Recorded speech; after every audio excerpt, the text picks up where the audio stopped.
जब गुरु नानक देव जी अभी बाल अवस्था में थे, तब उनके पिता मेहता कालू जी ने सोचा कि नानक को किसी काम में लगा देना चाहिए। उनके मन में विचार आया कि अगर नानक कोई काम करेगा तो घर के लिए कुछ कमाई भी लेकर आएगा। एक दिन उन्होंने गुरु नानक देव जी से कहा, बेटा नानक, तुम रोज गायों और भैंसों को चराने के लिए ले जाया करो। नानक ने अपने पिता की बात आदर से सुनी और मुस्कुराकर बोले, पिताजी, जैसा आप कहें, मैं कल से ही गायों और भैंसों को चराने के लिए ले जाऊंगा। अगले दिन सुबह सुबह श्री गुरु नानक देव जी गायें और भैंसों को लेकर चराने के लिए निकल पड़े। कुछ देर बाद वह एक बड़े पेड़ के नीचे बैठकर विश्राम करने लगे और पशुओं को आसपास चरने के लिए छोड़ दिया। इधर जब गुरु नानक देव जी आराम कर रहे थे, उसी समय सभी पशु पास के एक किसान के खेत में चले गए। उन्होंने खेत में खड़ी फसल को चर लिया और खेत को काफी नुकसान पहुंचा दिया। जब किसान ने देखा कि उसकी मेहनत की फसल खराब हो गई है, तो उसकी नजर उन गाय और भैंसों पर पड़ी। वह बहुत क्रोधित हो गया और उसने कुछ पशुओं को पकड़कर अपने कब्जे में कर लिया। उस समय गुरु नानक देव जी पेड़ के नीचे शांत भाव से विश्राम कर रहे थे। किसान जोर जोर से पुकारने लगा, ये गाय भैंसें किसकी है? किसान की आवाज सुनकर गुरु नानक देव जी ने आंखें खोली और उठकर बोले, यह पशु मेरे हैं। यह सुनते ही किसान गुस्से में बोला, अरे बालक, तुम्हारे पशुओं ने मेरी सारी फसल बर्बाद कर दी है। अब तुम्हें मेरे नुकसान की भरपाई करनी पड़ेगी। यदि तुम हर्जाना नहीं दोगे तो मैं तुम्हें तलवंडी के राजा के पास ले जाऊंगा।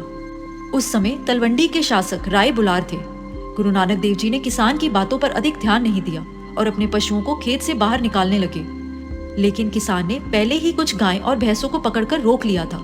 तब गुरु नानक देव जी ने उसे कहा, जो पशु तुमने पकड़े हैं उन्हें हमें वापस कर दो। किसान क्रोध में चिल्लाता हुआ सीधा राय बुलार के दरबार में पहुंच गया और बोला, महाराज, मेरी सहायता कीजिए। इस बालक के पशुओं ने मेरा पूरा खेत चर लिया है। राय बुलार ने कहा, क्या सचमुच इस बालक के कारण तुम्हारा खेत उजड़ गया? उन्होंने तुरंत अपने एक सेवक को मेहता कालू जी को बुलाने के लिए भेजा। सेवक ने जाकर मेहता कालू जी से कहा, आपको राय बुलार ने दरबार में बुलाया है। आपके पुत्र की वजह से एक किसान का खेत खराब हो गया है। यह सुनकर मेहता कालू जी बहुत चिंतित हो गए और बोले, पता नहीं हमारा बेटा हमें कब सुख देगा। जब वे दरबार पहुंचे तो राय बुलार ने उनसे कहा, मेहता कालू जी, आपको डर नहीं लगता कि आप अपने भोले स्वभाव वाले पुत्र को पशुओं के साथ भेज देते हैं? उसके कारण किसी किसान का खेत उजड़ गया है और अब उसका नुकसान आपको भरना पड़ेगा। तभी गुरु नानक देव जी ने तुरंत कहा, हम क्यों किसी का हर्जाना दें? किसान के खेत का कोई नुकसान नहीं हुआ।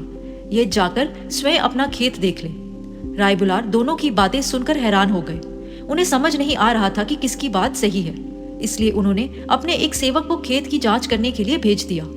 जब सेवक किसान के खेत में पहुंचा तो उसने देखा कि खेत बिल्कुल हरा भरा है और फसल को कोई हानि नहीं पहुंची है। यह देख